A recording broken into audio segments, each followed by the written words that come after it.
जय माता दी दोस्तों, प्रभाष रेमेडीज़ में आपका हार्दिक स्वागत है। दोस्तों, आज की इस वीडियो के माध्यम से हम आपको गौरी तृतीया व्रत के विषय में संपूर्ण जानकारी देंगे, तो कृपया अंत तक हमारे इस वीडियो के साथ बने रहिए और जानिए क्या है ये गौरी तृतीया व्रत और इस व्रत की पूजन विधि, कथा और इस व्रत का पौराणिक महत्व कौन सा है। यह व्रत रखने से हमें कौन सा फल प्राप्त होगा। माघ महीने का धार्मिक दृष्टिकोण से बहुत ही खास महत्व बताया गया है। माघ मास के शुक्ल पक्ष की तृतीय तिथि का भी हिंदू धर्म में विशेष महत्व बताया गया है। इस तिथि को गौरी तृतीया त्यौहार के रूप में मनाते हैं। यह त्यौहार उतना ही महत्व रखता है जितना तीज का त्यौहार महत्व रखता है। इस तिथि को माता गौरी की जन्म तिथि के रूप में भी मनाते हैं। इस दिन माता गौरी की विशेष पूजा और व्रत रखने का विधान है। शास्त्रों में भी इस व्रत को बहुत ही उत्तम बताया गया है। माँ पार्वती की विशेष रूप से कृपा पाने के लिए गौरी तृतीया व्रत अवश्य करना चाहिए, ऐसा शास्त्रों में बताया गया है। इस दिन व्रत रखने से आपको माँ पार्वती और भगवान शिव की असीम कृपा प्राप्त होती है। शिव और माता पार्वती की असीम कृपा प्राप्त करने के लिए यह व्रत अवश्य रखें। शास्त्रों में इस व्रत की महिमा के बारे में उल्लेख मिलता है कि विभिन्न कष्टों और जीवन में सफलता की प्राप्ति के लिए यह व्रत सबसे उत्तम है। शास्त्रों के अनुसार इस व्रत को करने से सौभाग्य की प्राप्ति होती है और स्त्रियों को दाम्पत्य सुख की प्राप्ति होती है। गौरी व्रत कथा के संबंध में पुराणों में लिखा है कि इस व्रत की महिमा के कारण दक्ष को पुत्री के रूप में सती प्राप्त हुई थी।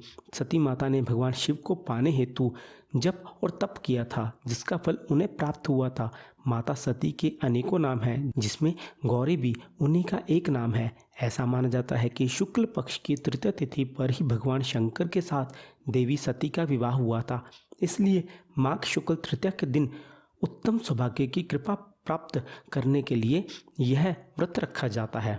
तो चलिए दोस्तों, अब हम आपको बताते हैं गौरी तृतीया व्रत की सरल पूजन विधि कौन सी है। अगर आप इस पूजन विधि से भगवान शिव की, माँ पार्वती की पूजा करते हैं तो आपको मनवांछित फल मिलेगा।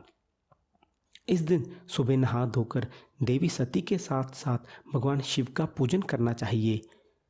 चंदन मिले जल से देवी सती और भगवान शिव की प्रतिमा को स्नान कराएं। इसके बाद धूप, दीप, नैवेद्य तथा नाना प्रकार के फल अर्पित कर दोनों की पूजा एक साथ करें। इस दिन इन व्रत का संकल्प सहित प्रारंभ करना चाहिए। पूजन में श्री गणेश पर जल, रौली, मौली, चंदन, सिंदूर, लौंग, पान, चावल, सुपारी, फूल, इलायची, बेलपत्र, फल और मेवा चढ़ाएं। माता गौरी की प्रतिमा को जल, दूध, दही से स्नान करा वस्त्र पहनाकर रौली, चंदन, सिंदूर, मेहंदी लगाते हुए माँ का श्रृंगार करें। माता को श्रृंगार की वस्तुओं से सजाएं।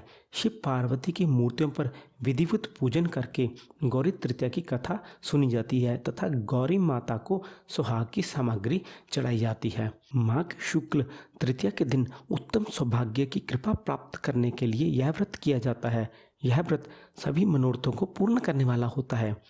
तो चलिए दोस्तों, अब हम आपको बताते हैं कि गौरी तृतीया व्रत करने से आपको कौन से फल की प्राप्ति होगी। माता गौरी का पूजन एवं व्रत रखने से सुखों में वृद्धि होती है। विधि पूर्वक अनुष्ठान करके, भक्ति के साथ पूजन करके व्रत की समाप्ति के समय दान अवश्य करें। इस व्रत का जो स्त्री इस प्रकार उत्तम व्रत का अनुष्ठान करती है, उसकी सभी कामनाएं पूर्ण होती हैं। निष्काम भाव से इस व्रत को करने से नित्य पद की प्राप्ति होती है। यह व्रत स्त्रियों के लिए अत्यधिक महत्वपूर्ण होता है। स्त्रियों के लिए यह तिथि सौभाग्यदायिनी मानी गई है। सुहागिन स्त्रियां इस दिन पति की लंबी आयु और अखंड सौभाग्य की कामना के लिए व्रत और पूजन करती हैं। अविवाहित कन्याएं भी मनोवांछित वर की प्राप्ति हेतु यह व्रत कर सकती हैं और जो अविवाहित कन्याएं यह व्रत करती हैं उनका विवाह शीघ्र होता है। इस दिन व्रत करने से महिलाओं को लाभ मिलता है, मनचाहा वर मिलता है और शादीशुदा महिलाओं को उत्तम संतान की प्राप्ति होती है। तो दोस्तों, गौरी तृतीया व्रत खासकर महिलाओं को लाभ देने वाला व्रत है। जो महिलाएं संतान के रूप में पुत्र की प्राप्ति चाहती हैं वह यह व्रत अवश्य करें और जो कन्याएं अपना मनचाहा वर चाहती हैं वह भी यह व्रत अवश्य करें। इस व्रत को करने से उनकी सभी मनोकामनाएं अवश्य पूर्ण होंगी। तो दोस्तों, आज की वीडियो में इतना ही। अगर आपको वीडियो अच्छी लगे तो आप इस वीडियो को अवश्य शेयर कीजिए और हमारे इस वीडियो को लाइक करना ना भूलें। अगर आप चाहते हैं कि आपको ऐसे ही साल 2021 में आने वाले महत्वपूर्ण व्रत कथाएं, महत्वपूर्ण तिथियां, शुभ मुहूर्त और पंचांग के विषय में संपूर्ण जानकारी चाहिए तो कृपया आप हमारे चैनल को सब्सक्राइब करें और रिंग बेल के बटन को अवश्य दबाएं, जिससे कि आप तक हमारे चैनल की सभी वीडियो की नोटिफिकेशन आसानी से पहुंच सके। दोस्तों, अब आप हमें दें इजाज़त, हम आपको अपने अगली वीडियो में एक नए विषय के साथ मिलेंगे। तब तक आप हमारे साथ बने रहिए। जय माता दी।